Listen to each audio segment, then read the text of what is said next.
दिसंबर महीने के अंतिम सप्ताह या जनवरी महीने के मध्य तक हमको गेहूं की काफ़ी अच्छे से देखरेख करनी रहती है, क्योंकि इस टाइम होता क्या है कि टेम्परेचर डाउन हो जाता है। न्यूनतम टेम्परेचर रहता है, कभी कभी कोहरा और पाला लगातार कई दिनों तक पड़ता है, जिसके कारण पौधा एकदम पूरा दिन भीगा रहता है। अब जब पौधा भीगा रहता है, टेम्परेचर डाउन रहता है, ह्यूमिडिटी अधिक होती है या दिन में बदली छाई रहती है या थोड़ी बहुत हल्की फुल्की बारिश हो जाती है, तो ऐसे में गेहूं में फफूंद जनित रोग जो हैं वो सक्रिय हो जाते हैं और गेहूं की फसल को काफ़ी अधिक नुकसान पहुंचा सकते हैं। इस समय जो सबसे अधिक रोग लगने की संभावना बनती है वो है पीला रतुआ। यदि गेहूं में पीला रतुआ रोग लग गया तो आपकी फसल को लगभग 80% तक भी नुकसान पहुंचा सकता है। तो आपको थोड़ा ध्यान देना चाहिए, आपको खेत की समय समय पर देखरेख करनी चाहिए, निगरानी करनी चाहिए। यदि ऐसे कोई लक्षण आपको दिखाई पड़ते हैं तो आपको तत्काल उपाय करने चाहिए। तो आज हम दोस्तों पहले बात करेंगे कौन से लक्षण हमको देखने को मिल सकते हैं, किन कारणों से रोग फैल सकता है और कैसे हम इसके उपाय कर सकते हैं। एक फफूंद जनित रोग है जिसके कारण जब टेम्परेचर दिन का 60 डिग्री या उससे कम हो जाता है न्यूनतम टेम्परेचर और अधिकतम टेम्परेचर 22 से 24 डिग्री के आसपास रहता है, तो ये टेम्परेचर जो बना रहता है तो इस समय पाला और कोहरा भी अक्सर जो है कोहरा पूरा दिन पड़ा रहता है, जिसके कारण पौधा एकदम भीग जाता है, भीगा रहता है। और जब भीगा रहता है तो फफूंद जो है लगने का खतरा सबसे अधिक बन जाता है, या हल्की फुल्की बारिश हो जाती है तब भी जो है फफूंद सक्रिय हो जाता है और गेहूं में जो है रोग लग जाता है।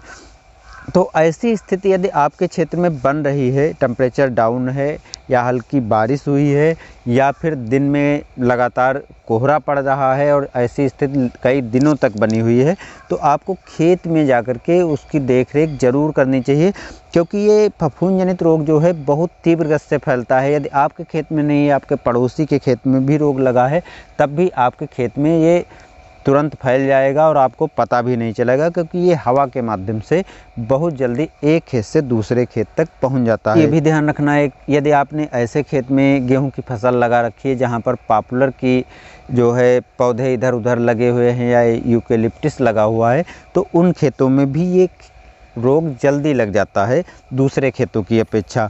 तो यदि आपको ऐसी स्थितियाँ दिखाई पड़ती हैं तो आपको इसके तुरंत उपचार करने चाहिए। अब उपचार दोस्तों, यदि आपको एक दो पौधों में इसके लक्षण दिखाई पड़ते हैं तो आपको एक बार स्प्रे से काम चल जाएगा, लेकिन यदि ये काफ़ी ज़्यादा लग चुका है या बहुत गंभीर स्थिति में है तब तो हो सकता है कि आपको 3-4 बार भी स्प्रे करना पड़े और हो सकता है कि उसका आपको इतना अच्छा रिजल्ट ना मिले, यानी उससे आप बचाव ना कर पाएँ।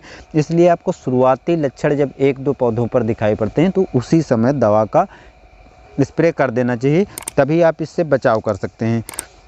एक चीज़ दोस्तों और भी ध्यान रखनी है, जो अक्सर किसान भाई गलती करते हैं। ऐसी स्थितियां यदि आपके क्षेत्र में बनी हुई हैं तो ध्यान रखें कि यूरिया का छिड़काव करना बंद कर दें, या टॉप ड्रेसिंग के रूप में देना चाहते हैं तो बंद कर दें। जब खुला मौसम हो, आपको ऐसा लगे कि साफ़ मौसम है, टेम्परेचर 24 डिग्री सेंटीग्रेड से ऊपर है, तब आप यूरिया का यूज करें। बाकी यदि आप खाद देना चाहते हैं तो सबसे अच्छा है जिसमें यूरिया नहीं होती है उन उर्वरकों का स्प्रे कर सकते हैं, या पोटास को भी आप खेत में दे सकते हैं। पोटास को देंगे तो ये रोग लगने का खतरा काफ़ी हद तक कम हो जाता है। जो अक्सर किसान भाई गेहूं की फसल में किसान भाई पोटास नहीं देते हैं, तो यदि आप पोटास देते हैं तो काफ़ी हद तक आपके खेत में ये रोग लगने की संभावना कम हो जाएगी। अब यदि ये रोग लग ही चुका है तो आपको यहाँ पर हम बता दें कि इसके आप उपाय क्या कर सकते हैं। दोस्तों, 4-5 दवाएं ऐसी हैं जो काफ़ी अच्छा रिजल्ट देती हैं, काफ़ी अच्छे से जो है इस रोग पर कंट्रोल कर लेती हैं, और रोग यदि लग गया है तब भी आपके खेत में दूर हो जाएगा और आपकी फसल फिर से स्वस्थ चलने लगेगी। एक दवा दोस्तों आती है फोलिकर 250 EC की आती है, इसको भी आप स्प्रे कर सकते हैं, या बेलीटान 25 WP की भी स्प्रे कर सकते हैं। निटेवो जो है 75 WP की आता है, इसका भी आप स्प्रे कर सकते हैं। ओपेरा 18.3% EC का आता है, इसको भी आप स्प्रे कर सकते हैं। कंस्टोडिया आता है जो 350 SC का आता है, इसको भी आप स्प्रे कर सकते हैं।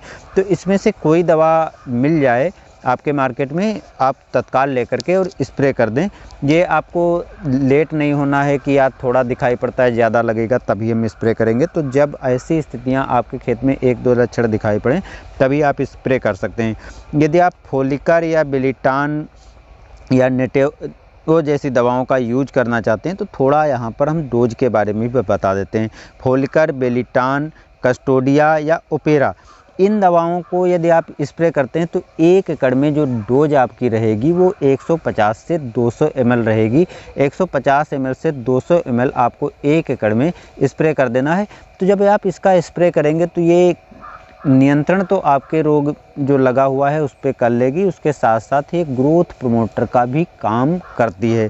तो इस दवा का आप स्प्रे कर सकते हैं। इसके अतिरिक्त दोस्तों एक दवा आती है नेटेवो, जो 75% WP की होती है, जो पाउडर फॉर्म में होती है।